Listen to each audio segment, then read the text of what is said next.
Irmãos, graça e paz. Aqui quem fala é o Kennedy Tainan. Voltemos ao Evangelho da Graça e de Graça. Eu tirei meu tempo para ler um estudo aqui para os irmãos. O que é a igreja? Hoje muitas pessoas têm se deparado, se batendo na tecla, pesquisando, estudando o que é uma igreja. Por que diz vamos à igreja? Por que diz que um local, uma denominação é uma igreja? As pessoas têm muito batido nessa tecla, como eu também um dia bati, pesquisei, estudei e hoje tenho a conclusão. Está tudo salvo aqui no computador que está acima da câmera, os escritos, e eu vou passando lendo devagar para os irmãos, para que os irmãos entendam o que é a igreja e por que dizem igreja e da onde ela vem. Está tudo escrito, vou ler devagarzinho, pausadamente, para que os irmãos possam entender. Amém, irmão? Será breve, um mínimo de 10 minutos no máximo, para que os irmãos possam entender.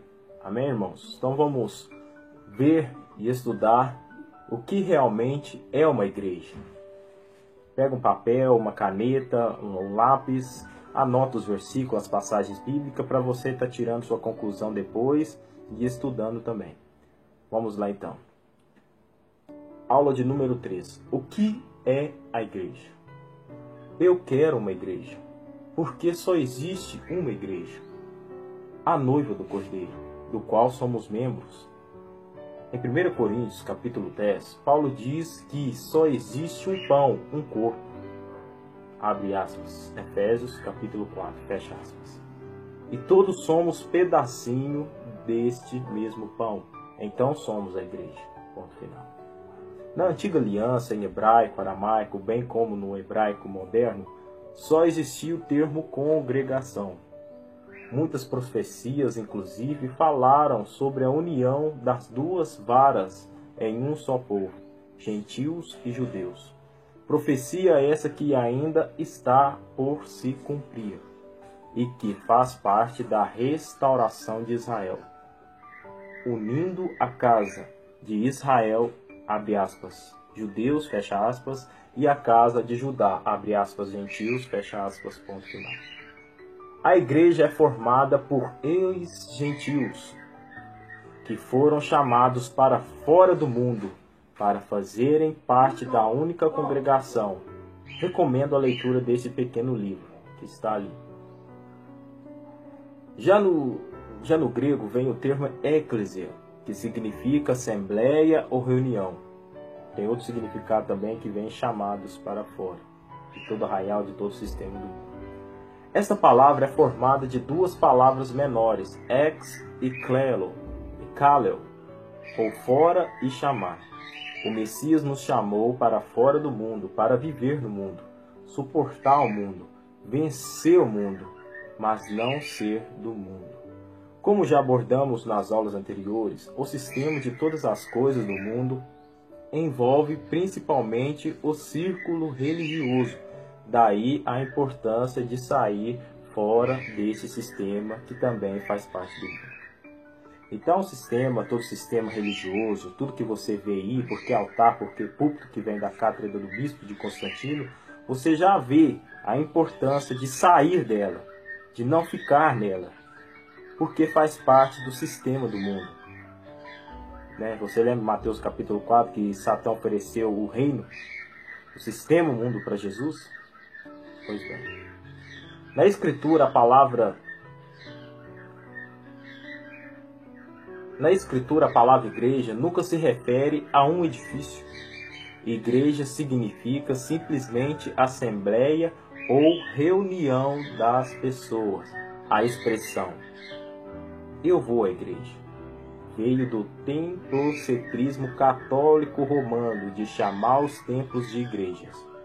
O nosso Messias não indicou aos cristãos que construísse qualquer edifício, pois ele agora no Novo Testamento é espiritual. Leia 1 Pedro capítulo de número 2, Efésios capítulo de número 2, versículo de número 20 a 22, 1 Coríntios capítulo 3, versículo de número 16 e Hebreus capítulo 3, versículo de número 6, que eu sempre falo muito. Tampouco criou alguma denominação. Muito pelo contrário, o apóstolo Paulo denuncia como carnalidade o sectarismo religioso, Lá em 1 Coríntios, capítulo 3, versículo de número 4, ele denuncia toda a carnalidade religiosa do sectarismo. Os cristãos, né, devem evidentemente se reunir ao nome do Messias. Abre aspas. Mateus capítulo 18, versículo de número 20. Fecha aspas. Para comunhão, oração, cânticos e ensinos bíblicos, abre aspas, que servem de motivação aos cristãos. Fecha aspas. No sentido de amar o próximo, ajudar o próximo, etc. Edificação mútua, tendo seus irmãos como superiores a si mesmo, orando pelos outros, aprendendo uns com os outros e fazendo coletas para ajudar os necessitados, bem como para sustentar emissários que vivem levando o evangelho em lugar onde não podem trabalhar, ou se pode, em algum momento precisarão de ajuda. Nós não vamos à igreja, nós somos a igreja. Se reunimos como igreja.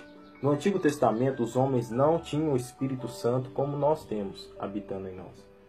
Toda adoração era exterior. Hoje não tem o mesmo caráter do tabernáculo no deserto, do templo de Salomão ou das sinagogas dos judeus.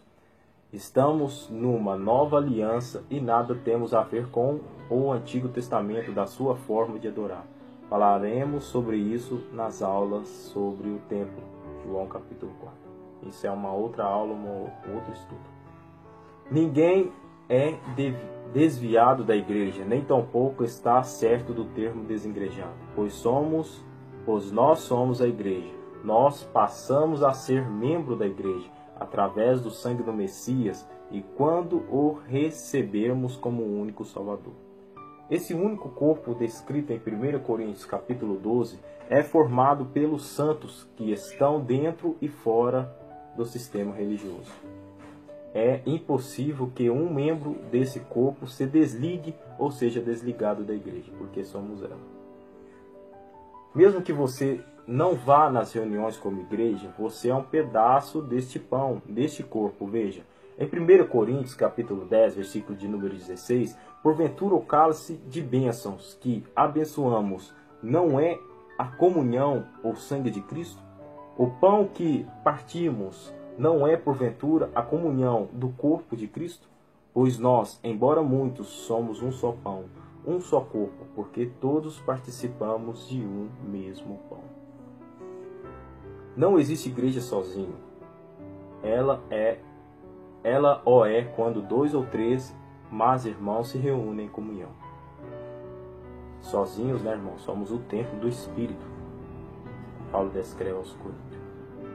A ideia passada hoje por deturpadores das escrituras na internet é que sair do sistema religioso é para ficar parado, sem se reunir e só criticando. Não. Nós precisamos de irmãos que nos exortem, confortem, ensinem. Precisamos viver. 1 Coríntios 14. Sem isso, era melhor ter ficado no sistema. Um texto muito bom para ler é Hebreus capítulo 13. Havia todo um sistema de coisas do judaísmo, às quais os cristãos hebreus teimavam permanecer apegados. Mas o Espírito Santo diz simplesmente que o Messias não estava nesse sistema de coisas. Por mais pessoas piedosas e verdades que eles pudessem pregar, o Messias tinha sido excluído dali e estava agora fora do arraial. Abre aspas. O sistema organizado judaico. Fecha aspas. Hebreus capítulo 3, versículo de número 13, ordena: saiamos, pois, a ele fora do arraial, levando o seu vitupério. Ponto final. Trata-se de sair ao encontro do Messias. Trata-se de ter ele como o centro de tudo em nossas vidas. No Monte da Transfiguração, os discípulos ainda tinham sua atenção divina entre o Salvador. Dividida entre o Salvador, melhor dizendo. Moisés e Elias, a ponto de que queriam construir 3 templos, um para cada um deles. O Salvador ignorou a visão errada sobre a igreja. E desceu uma nuvem que os cobriu com a sua sombra, e saiu da nuvem uma voz que dizia: este é meu filho amado, e a ele ouvi. E tendo olhado ao redor, ninguém mais viram senão o Messias com eles. Marcos capítulo 9, versículos 7 ao 8. A igreja também não é invisível, pois ela é formada por templos de carne que nós que somos visíveis. Existe hoje um sistema que se denomina igreja, e não é. Nós não somos da falsa igreja do sistema, mas também não somos desengrejados ou destemplados, pois somos a própria igreja. Agora que já entendemos o verdadeiro sentido de ser igreja, vamos aprender nas próximas aulas o sentido de igreja orgânica e o que é o templo. Isso é só uma outra aula. Então eu espero que os irmãos possam ter entendido, né? Foi um estudo rápido, breve, que os irmãos possam ser edificados nesse estudo, nessa leitura, o que é uma igreja, né? E da onde vem essa palavra igreja, que diz ser em denominações. Espero ler devagar, pausadamente, para que os irmãos possam entender. Que Deus abençoe vocês, meus irmãos, graça e paz no nome de Jesus.